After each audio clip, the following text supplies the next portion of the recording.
ऐसे 3 भूतिया महल जिन्हें शैतानों ने बनाया है। नंबर 3, पोंटे डेला माड्डालेना, बोर्गो मोत्सानो, इटली। दोस्तों, पोंटे डेला माड्डालेना, जिसे डेविल्स ब्रिज भी कहा जाता है, इटली के तुस्कानी क्षेत्र में बोर्गो ए मोत्सानो के पास है। यह पुल एक प्राचीन मध्ययुगीन पुल है जिसका निर्माण 12वीं सदी में हुआ था। इस पुल को डेविल्स ब्रिज इसलिए कहा जाता है क्योंकि ये माना जाता है कि इसे बनाने में शैतानों ने अहम भूमिका निभाई थी। इस पुल को लेकर यहाँ के लोकल लोग तरह तरह की बातें करते हैं। हैरानी की बात है कि यहाँ के लोगों को इस पुल का असली नाम तक नहीं पता है। इस पुल को लेकर जो कहानियाँ फेमस हैं, उनके मुताबिक इस पुल का निर्माण पहले इंसान ही कर रहे थे, लेकिन उन्हें इस बात का अंदाजा लग चुका था कि वो तय समय के अंदर इस पुल का निर्माण नहीं कर पाएंगे। उस दौरान शैतानी शक्तियों से उनका संपर्क हुआ और उनकी तरफ से ये कहा गया कि वो तय समय के अंदर ही इस पुल को बना डालेंगे। लेकिन शैतानों ने इस बात की शर्त रखी कि इस पुल पर जो सबसे पहले गुजरेगा उन्हें उसकी आत्मा चाहिए। इस शर्त की बात मजदूरों ने चर्च के पादरी को बताई तो इस पर पादरी ने सलाह दी कि सबसे पहले पुल को पार करने के लिए एक कुत्ते को भेजो। पादरी के सलाह के मुताबिक मजदूरों ने ऐसा ही किया। कुत्ते को देखने पर शैतानों ने उसे उठाया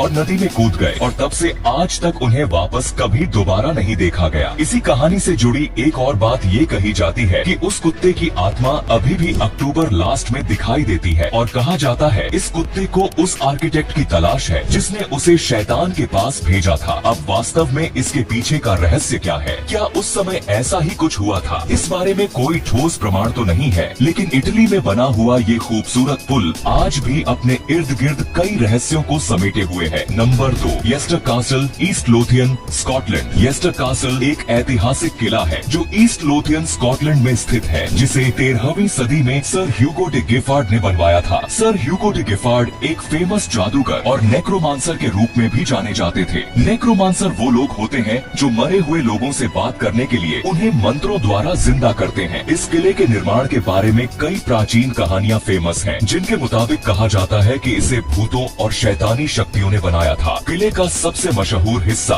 गॉबलिन हाफ है, जिसे गोबलिन होल भी कहते हैं। यह एक बड़ा अंडरग्राउंड चैम्बर है जिसे लोकल लीजेंड्स के मुताबिक गोबलिन्स यानी छोटे दानवों ने बनाया था। ऐसा माना जाता है कि सर ह्यूगो डे गिफर्ड ने अपनी जादुई और शैतानी शक्तियों का इस्तेमाल करके इन गोबलिन्स को बुलाया और उनसे यह काम करवाया। हैरानी की बात है कि येस्टर कासल का आज ज्यादातर हिस्सा खंडहर हो चुका है, लेकिन जिस होल में सर ह्यूगो ये रिचुअल्स किया करते थे वो अब भी ठीक ठाक है। कई लोगों का मानना है कि गोबलिन होल में अब भी भूत प्रेत हैं, क्योंकि जब लोग इस होल में जाते हैं तो वहाँ अजीबोगरीब आवाजें सुनाई देती हैं। इतना ही नहीं, ये होल इतना डरावना है कि इस होल के अंदर जाने वाली सीढ़ियों को यहाँ के लोकल लोगों ने बंद करवा दिया है, क्योंकि कई लोग इसे नर्क का द्वार भी कहते हैं। नंबर 1, मुकेचेवो और पालानोक कासल, यूक्रेन। मुकेचेवो या पालानोक कैसल जो यूक्रेन के मुकेचेवो शहर में है, अपने रहस्यमय इतिहास और अपनी महिमा के लिए फेमस है। यह किला 14वीं शताब्दी में बनाया गया था। इसे हंगेरियन शासक फैमिली ने बनवाया था। खास तौर पर राजकुमार फेडियर कोरोयाटोविच ने। पालानोक कैसल से जुड़ी एक काफी ज्यादा फेमस और रहस्यमयी कहानी है जो राजकुमार फेडियर कोरोयाटोविच के बारे में है। कहा जाता है कि जब राजकुमार ने इस महल का निर्माण शुरू किया तो उसे पानी की भारी कमी का सामना करना पड़ा था। राजा किसी भी कीमत पर महल के अंदर पानी लाना चाहता था। इसी वजह से उन्होंने अपने सैनिकों और मजदूरों से किले में पानी की सुविधा कराने के लिए किले के अंदर एक कुआं खोदने का निर्णय लिया। कई महीनों की मेहनत के बावजूद पानी नजर नहीं आया और लोग गड्ढा खोद खोद कर थक गए। ऐसे में राजकुमार ने ऐलान किया कि जो भी कुएं में पानी लाएगा उसे सिक्कों से भरा थैला देंगे। एक दिन एक रहस्यमयी व्यक्ति किले के पास आया और उसने राजकुमार से कहा कि वह कुएं में पानी ला सकता है। राजकुमार ने उसे कुआं खोदने के लिए कहा। अगले ही दिन कुएं में पानी आ गया, लेकिन वो रहस्यमयी इंसान गायब हो गया। अब राजकुमार को इस बात की चिंता सताने लगी कि अगर वो इंसान वापस आया तो वो उसे सिक्के कहाँ से देंगे, क्योंकि उनके पास तो सिक्के थे ही नहीं। तब उनके सलाहकारों ने राजकुमार को सलाह दी कि आप उसे एक छोटी सी थैली में सिक्के दे देना, क्योंकि ऐलान करते समय ये नहीं कहा गया था कि बैग कितना बड़ा होगा। राजकुमार ने ऐसा ही किया और जब वो इंसान वापस आया और सिक्कों की मांग की तो राजकुमार ने वही थैली दे दी। इतने कम सिक्के देखकर उस इंसान को गुस्सा आ गया और उसने अपना असली रूप दिखा दिया, जो एक शैतान का था, और वो गुस्से में उसी कुएं में कूद गया जिससे कुएं का पानी जहरीला हो जाए और कोई उसका इस्तेमाल ना कर पाए। कहा जाता है आज भी इस कुएं से उसी शैतान की आवाजें आती हैं, जिसकी वजह से इस कुएं के पास कोई नहीं आता है। तो ये थे ऐसे 3 भूतिया महल जिन्हें शैतानों ने बनाया है। तो आपको इनमें से सबसे भूतिया महल कौन सा लगा, हमें कमेंट में जरूर बताइए। धन्यवाद।